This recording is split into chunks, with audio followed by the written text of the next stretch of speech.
For me, there is we are not getting adequate tax revenue. An indictment, though, but the word is out, the government is broke. Let's move on. Lawmakers affiliated to the Kenya Kwanza administration have argued that the chairperson and commissioners of independent constitutional offices are not immune or above the law. While responding to claims by Azimio members of parliament that the controller of budget, Margaret Nyakango, is being persecuted due to her strong stand on the misappropriation of public funds, the Kenya Kwanza members of parliament have maintained that the government has no hand in the criminal case facing the controller of budget. And as our senior political affairs reporter Chris Thairu explains, the discord is getting even murkier as legislators from Kisii County have now moved to the High Court seeking to stop the case facing Nyakango. Put it on the front page. Every paper.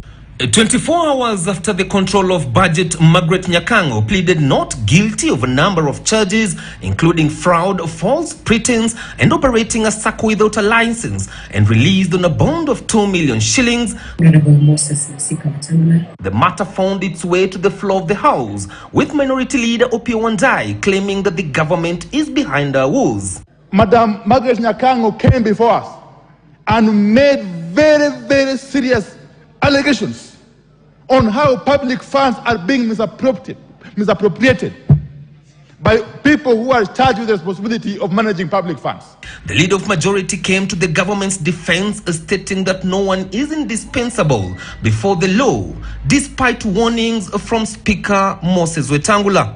There is nothing in our constitution and in our laws that say either the Auditor General or the holder of an independent office like the controller of budget are immune to prosecution. And in fact, that will be the height of impunity. In the same constitution that you made reference, a state officer is defined and it is known who it is. The controller of budget is a state officer. He should have also made reference to the Anti-Corruption and Economic Crimes Act. Some of us hold a strong view that she was being, of course, hounded out of office. She was being pursued for her strong stance against misuse of public funds. Yes. This is a matter before court, and what you are saying now is likely I will to undermine the integrity of the case, including the defense of the person you are defending. Azimio leader Raila Odinga has also come out to question the timing of the arrest and subsequent arraignment of Margaret Nyakango. She was interviewed and appointed, and before somebody is appointed to a position like that one here, you must get actually a certificate of clean conduct from EACC. It's one of those bodies. Why now?